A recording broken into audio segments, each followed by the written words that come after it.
Good morning. இந்த வீடியோவில் நம்ம 16th ஜூலை அஃபேர்ஸ் க்ளவுடோட இன்சைட்ஸ் பார்த்துருவோமா? ஸோ ஃபஸ்ட்டு நியூஸ் என்ன அப்படின்னா, ஒரு மிலிட்ரி எக்ஸசைஸ். யார்? ஜப்பானும் நம்மளும் சேர்ந்து ஜா மாத்தா. இந்த ஜா மாத்தா அப்படிங்கிற பேர் முக்கியம், யார் கூட பண்ணுறோம் அப்படிங்கிறது முக்கியம். ஓகே, ரெண்டு தான் முக்கியம், வேறு எதுவும் பெரிய முக்கியமான கண்டென்ட் எதுவும் கிடையாது, அவ்வளோதான். இந்தியன் கோஸ்ட் கார்டோட டிஜி வந்து பரமேஷ் சிவமணி, அது மட்டும் தெரிஞ்சு வச்சுங்க போதும். அடுத்தது, இந்தியாவோட லாங்கஸ்ட் கேபிள் ஸ்டேட் பிரிட்ஜ் இருக்கு இல்லையா, அது கர்நாடகாவில் ஓப்பன் பண்ணியிருக்காங்க. Second longest. இதுக்கு கொஷின் வராது, எந்த லொக்கேஷன் கேட்பாங்க. ஓகே, அது பேர் இது என்ன அப்படின்னா சிக்காந்தர் பிரிட்ஜ். ஓகே, அதுதான் முக்கியம். இது செகண்ட் லார்ஜஸ்ட்டு. ஃபஸ்ட்டு லார்ஜஸ்ட்டு பேர் ஞாபகம் வர மாட்டேது டக்குன்னு. சரி, உங்களுக்கு ஃபஸ்ட்டு லார்ஜஸ்ட்டு எங்கே இருக்குது, எவ்வளோ மீட்டர் அப்படிங்கிறது தெரிஞ்சுது அப்படின்னா கீழே கமெண்ட் பாக்ஸில் சொல்லுங்கள். ஓகே, ஸோ இதோட டிஸ்டன்ஸு முக்கியம். ஓகே, எவ்வளோ டிஸ்டன்ஸ் இங்கே கொடுத்துருப்பாங்களே 2.25 இது வந்து முக்கியம். 472 கோடி அதெல்லாம் கேட்குறக்கு வாய்ப்பு இல்லை, இது ரெண்டு தான் முக்கியம். ஓகே, ஆனால் ஃபஸ்ட்டு கேட்பாங்க. செகண்ட் இது, ஃபஸ்ட்டு எது அப்படின்னு கேட்பாங்க. ஃபஸ்ட்டு எதுன்னு கேட்கலைனாலும் ஃபஸ்ட்டு இது, அதோட லொக்கேஷன் எங்கே அப்படின்னு கேட்பாங்க, எந்த ஸ்டேட்டில் இருக்குது அப்படின்னு கேட்பாங்க. ஓகே, அடுத்தது அஸ்ஸாம் இருக்காங்க இல்லையா, அவங்க வந்து இந்தியாஸு ஃபஸ்ட்டு. ஓகே, நேம் தெரிஞ்சுக்கிங்க, ஃபஸ்ட்டு அப்படின்னு வந்திருக்கு, அப்போ முக்கியம். என்னது? அக்வா டெக் பார்க் அஸ்ஸாமில். ப்ரீவியஸாக வந்து பார்த்திங்கன்னா சிக்கிம் வந்து ஆர்கானிக் ஃபிஷரிஸ் கிளஸ்டர்னு நினைக்கிறேன். ஆமாம், சிக்கிம் வந்து ஸ்டார்ட் பண்ணாங்க. அதுக்கு பக்கத்தில் அஸ்ஸாம் இருக்கு இல்லையா, நார்த் ஈஸ்ட்டில் டெவலப்டு ஸ்டேட் சொல்ல முடியாது, கொஞ்சம் என்ன சொல்கிறது, நல்லா ஒரு இன்வெஸ்ட்மெண்ட்ஸ் எல்லாம் நிறைய போகுது அப்படின்னா அது அஸ்ஸாம் தான். ஸோ அங்கே தான் வந்து ஃபஸ்ட் டைம் கொண்டு வந்திருக்காங்க. ஓகே, அடுத்தது வந்து இது முக்கியமானது. ஓகே, இது என்ன அப்படின்னா முழுக்க பெண்கள் இயங்குகிற ஒரு டிஸ்பென்சரி. அப்படின்னா என்னென்னா, ஒரு மெடிக்கல் எமர்ஜென்சி டீம்னு வைங்களேன், அவங்க கோல் இண்டியாவோட இது வந்து லான்ச் பண்ணியிருக்காங்க. சவுத் ஈஸ்டர்ன் கோல் லிமிடெடில். லொக்கேஷன் எங்கே? இதில் பிலாஸ்பூர், சத்தீஸ்கரில். ஸோ அந்த டிஸ்பென்சரி பேர் என்ன அப்படின்னு கேட்பாங்க. Okay, Vasanth Vihar dispensary. யார் லான்ச் பண்ணுறா? 1. லொக்கேஷன் இங்கே 2. இதோட பேர் என்ன? 3. ஓகே, அவ்வளோதான். இது வந்து 14 பேர். ஓகேங்களா, 14 பேர் கொண்ட பெண்கள், முழுக்க பெண்கள் வச்சு ஆரம்பிச்சிது. அதனால் வந்து முக்கியம், ஃபஸ்ட் அப்படின்னு வந்துருக்கு இல்லையா, முக்கியம். ஸோ இது வந்து எதுக்கு தந்தாங்க அப்படின்னு தெரில. அஃபேர்ஸ் க்ளவுட் ஃப்ரெஞ்சில் இந்த மாதிரி நடந்துச்சு அப்படின்னா என்ன, ஃப்ரெஞ்ச் வந்து இப்போ ஒரு ஹாட் டாப்பிக்கே கிடையாது.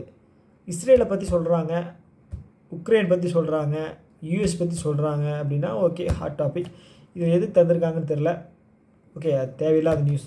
அடுத்தது, க்ரோ மியூச்சுவல் ஃபண்ட் இருக்காங்க இல்லையா, அவங்க தான் இந்தியாவோட first power focused exchange traded fund and fund of fund. So இது என்ன அப்படின்னு ஃபஸ்ட் தெரிஞ்சுக்கணும். மியூச்சுவல் ஃபண்ட் அப்படிங்கிறது உங்களுக்கு தெரியும், நான் நிறைய டைம் சொல்லியிருக்கேன். ஸோ இந்த பவர் ஃபோக்கஸ்டு இது எக்ஸ்சேஞ்ச் ட்ரேடட் ஃபண்ட் அப்படிங்கிறது என்ன அப்படின்னா, இது வந்து ஒரு passive income. So passive income அப்படிங்கிறது என்ன அப்படின்னா, நீங்கள் ஒர்க் பண்ண மாட்டீங்க, நீங்கள் ஒருத்தர்கிட்ட காசு தந்துடுவீங்க, அவங்க வந்து உங்களுக்கு ஜென்ரேட் பண்ணி உங்களுக்கு ப்ராஃபிட் அப்படிங்கிறது தருவாங்க, அதுதான். ஓகேவா? ஸோ மியூச்சுவல் ஃபண்டு வரும், அப்புறம் வந்து எஸ்ஐபி இதெல்லாம் இருக்கு இல்லையா, அதெல்லாம் வந்து பேசிவ் இன்கமில் வரும். எஃப்டி இருக்கு இல்லையா, அதுவும் பேசிவ் இன்கம் தான். ஓகே, இது வந்து பார்த்திங்க அப்படின்னா, இப்போ இந்த க்ரோ இருக்காங்க இல்லையா, அவங்க வந்து பவர் செக்டாரோட ஒரு இண்டெக்ஸை வந்து வச்சுருப்பாங்க. இண்டெக்ஸ் அப்படின்னா கம்பெனி தான். ஓகே, ஒரு 10 இண்டெக்ஸ் வச்சுருக்காங்க அப்படின்னா 10 நல்லா பெர்ஃபார்ம் பண்ணுற கம்பெனி வச்சுருப்பாங்க. நம்ம வேலை என்ன தெரியுமா, க்ரோவில் போய் பணம் போட்டுருவோம். அவன் என்ன பண்ணுவான் அப்படின்னா, அந்த பவர் செக்டார் இதில் வந்து 10 இதில் வந்து எது பெர்ஃபார்ம் அதிகமாக பண்ணுவோம், இல்லை பிரித்து போட்டுருவான். ஓகே, ஸோ இது முழுக்க இது வந்து பவர் செக்டாருக்கு உருவாக்கப்பட்ட பவர் செக்டாரோட கம்பெனிஸை சூஸ் பண்ணி பண்ணுறது தான். ஓகே, புரிஞ்சுச்சல. இதில் வந்து ஃபஸ்ட்டு இந்தியாவோட ஃபஸ்ட்டு பவர் ஃபோக்கஸ்டு யார்? க்ரோ. ஞாபகம் வச்சுங்க, அவ்வளோதான். இதை தாண்டி வேறு எதுவும் கிடையாது. அடுத்து ஆர்பிஐ ஃபைன் போட்டிருக்காங்க ஹெச்டிஎஃப்சிக்கும் ஸ்ரீராம் ஃபினான்ஸுக்கும். ஹெச்டிஎஃப்சி கேட்கல அப்படின்னாலும் ஸ்ரீராமுக்கு போட்ட அமௌண்ட் என்ன அப்படின்னு கேட்பாங்க. ஏன்னா பெரிய அமௌண்ட் போட்டால் நம்ம ஞாபகம் வச்சுக்கோன்னு சொல்லி அவன் சின்னதாக வந்து எது இருக்கோ அதை வந்து தான் கேட்குறான். ஓகே, பார்த்துங்க. அடுத்தது, சைப்ரியாட் ஷிப்பிங். இது எங்கே இருக்குன்னா சைப்ரஸ் எங்கே இருக்குது சொல்லுங்கள்? இஸ்ரேல் தெரியும் இல்லையா, அதுக்கு பக்கத்தில். இது ஒரு ஐலாண்டு. ஓகே, ஐலாண்டுக்கு வந்து வருமானம் வரக்கூடிய ஒரு விஷயம் என்ன அப்படின்னு பார்த்தீங்கன்னா டூரிசம். ரெண்டாவது வந்து பார்த்திங்க அப்படின்னா ஃபிஷிங் தான். ஓகேங்களா, ப்ளூ எக்கானமி. ஸோ அந்த வகையில் வந்து பார்த்திங்க அப்படின்னா இந்த கண்ட்ரி வந்து கொஞ்சம் நல்லா இருக்கும் போல். ஷிப்பிங்கில்.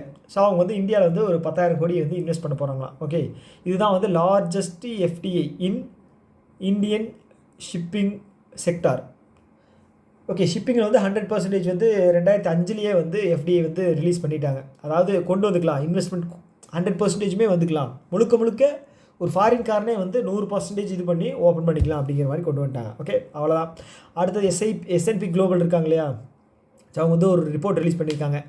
இந்த ஃபஸ்ட்டு ஹாஃப் இருக்கு இல்லையா, ஸோ இதில் வந்து பார்த்திங்கன்னா ஐபிஓ லிஸ்ட் பண்ணதில் வந்து என்எஸ்சி வந்து 4வது இடத்துல இருக்கான் ஓவராலாக. ஃபஸ்ட்டு ஹாஃப் மட்டும் எவ்வளவு மொத்தம் 5.51 பில்லியன் வந்து ரைஸ் பண்ணியிருக்காங்களாம். 5.51 பில்லியன் முக்கியம். அடுத்தது வந்து 4th பிளேஸ் முக்கியம். ரிப்போர்ட் யார் ரிலீஸ் பண்ணுறாங்கிறது முக்கியம். ஓகேங்களா, ஐபிஓட ஃபுல் ஃபார்ம் முக்கியம். இனிஷியல் பப்ளிக் ஆஃபரிங் 4 தான் முக்கியம். இனிஷியல் பப்ளிக் ஆஃபரிங்னா என்னென்னு தெரியும்ல, நான் நிறைய டைம் சொல்லியிருக்கேன். அடுத்து வந்து காமர்ஸ் இண்டஸ்ட்ரி இருக்காங்க இல்லையா, அதுக்கு கீழே வரக்கூடிய வந்து இந்த டிபிஐஐடி அவங்க ரிலீஸ் பண்ணது தான் இந்த one district one product. So இது வந்து எந்த வருஷம் ஒன் டிஸ்ட்ரிக்ட் ஒன் ப்ராடக்ட் வந்து ரிலீஸ் பண்ணாங்க அப்படிங்கிறத படிச்சு வச்சுங்க. அடுத்தது வந்து இப்போ வந்து அவார்டு தந்திருக்காங்க 2nd எடிஷன்.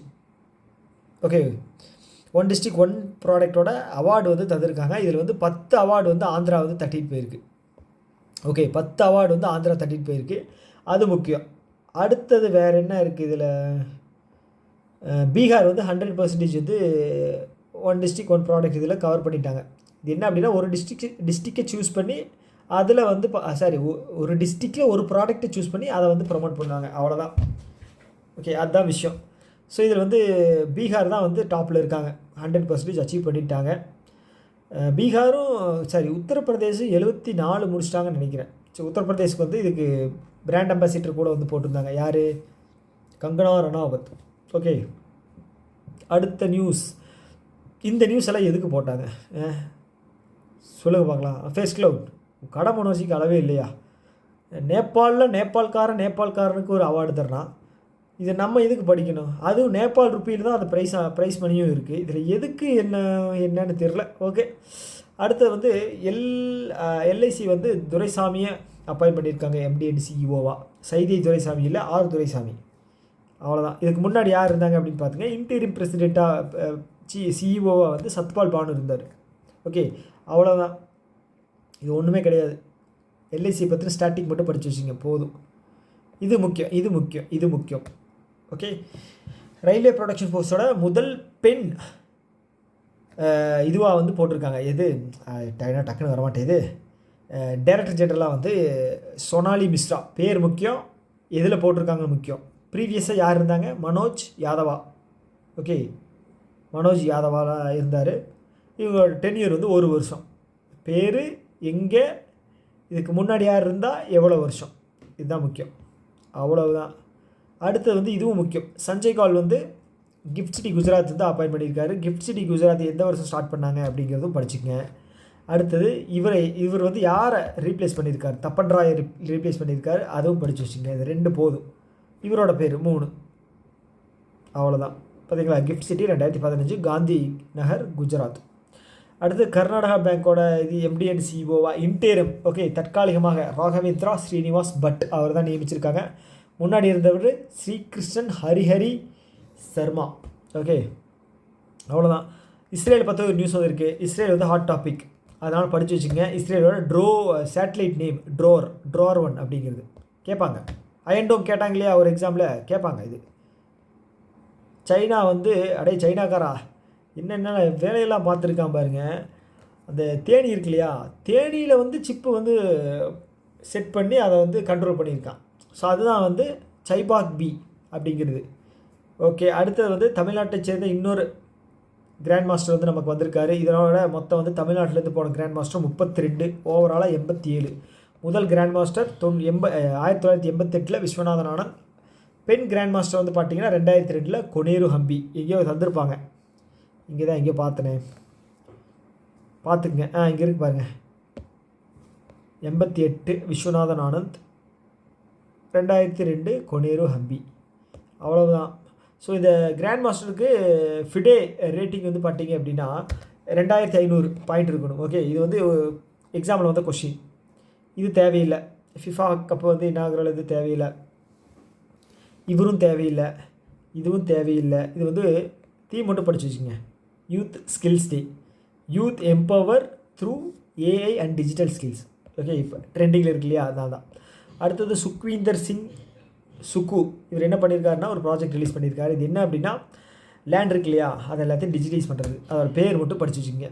ஓகே, அவ்வளோதான், வேறு எதுவும் கிடையாது. இன்னொரு வீடியோ மீட் பண்ணலாம். Tata, bye by.